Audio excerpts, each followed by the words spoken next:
ერთ საღამოს იხვიდა მისი ჭუკები სასეირნოდ გავიდნენ დღეში. ღამე ნელ-ნელა ეშვებოდა, როცა იხუმა შიშით შენიშნა. ერთ-ერთი ჭუკი აღარ იყო მასთან. დედა იხვი შეშფოთდა, გული შეეკუმშვა, მისთვის ყველა ჭუკი ერთნაირად საყვარელი იყო. ამ დროს დაკარგული ჭუკი მარტო ხეტიალობდა ტყეში. ცოტათი შეშინებული იყო, მაგრამ ცდილობდა სიმამაცე შეენარჩუნებინა. სიმამაცის მიუხედავად თვალზე ცრემლი ჰქონდა მომდგარი, რადგანაც ოჯახი ძალიან ენატრებოდა. უეცრად დაინახა პატარა სორო და მიადგა მას.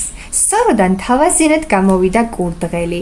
კურდღელმა მოიკითხა ჭუკი, გულმხურვალედ მოусმინა მას და მაშინვე შეიპატიჟა სოროში. სოროში თბილად დახვდა, მას თბილი წვნიანი და სიმშვიდე შესთავაზა. ჭუკმა თავი უსაფრთხოდ იგრძნო, შემდეგ ორივემ დაიძინა. გათენდა, დღეს სავსე იყო ნათელით და ფერადი პეპლებით. კურდღელი და ჭუკი ერთად გამოვიდნენ სოროდან და მზიან ტყეში სეირნობა დაიწყეს. იმავე დროს დედა იხვი თავის დარჩენილ 5 ჭუკთან ერთად განაგრძობდა დაკარგული ზებნას. მათ გზად მელას შეხვდნენ. მელამ გულით მოისმინა მათი ამბავი, თუმცა სამწუხაროდ ვერ დაეხმარა.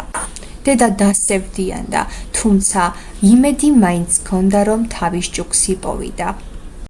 მოგვიანებით შეხვდნენ დათვს და მის ბელსაც. დათვმაც სადა დახმარება, მაგრამ ვერაფერი გაარკვია. ბოლოს მიადგნენ კურდღლის სოროს. კურდღელმა ღიმილით მოусმინა მათ და მაშინვე გაიხსენა ღამის სტუმარი.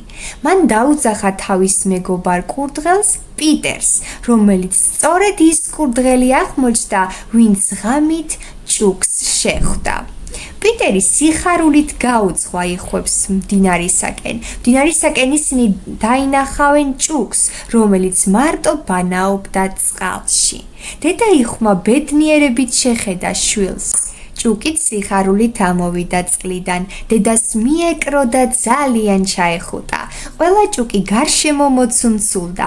კურდღელი პიტერი ტაშს უკრავდა, პეპლები დაფრინავდნენ ცაში, ყველაფერი ბედნიერებით აივსო. დედა იხმა მადლობა გადაუხადა კურდღელს და თავის 6 ჭუკთან ერთად გზა განაგრძო მზიანი გზისაკენ.